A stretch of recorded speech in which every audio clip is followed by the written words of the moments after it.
कड़कड़ाती ठंड और भयंकर शीतलहर के बीच मधुबनी के जिलाधिकारी आनंद शर्मा ने मानवीय संवेदना का परिचय देते हुए देर रात अचानक railway station Madhubani, bus stand सहित जिले के कई सार्वजनिक स्थलों का औचक निरीक्षण किया।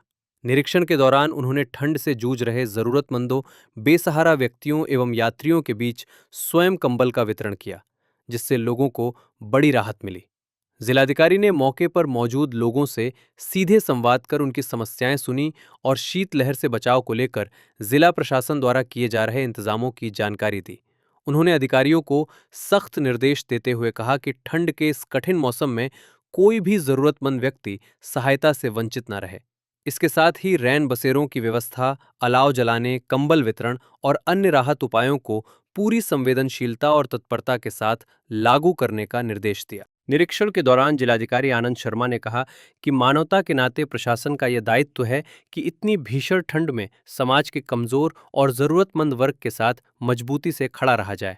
उन्होंने संबंधित विभागों को सतर्क रहकर लगातार निगरानी रखने और आवश्यकता पड़ने पर तत्काल सहायता उपलब्ध कराने के निर्देश दिए।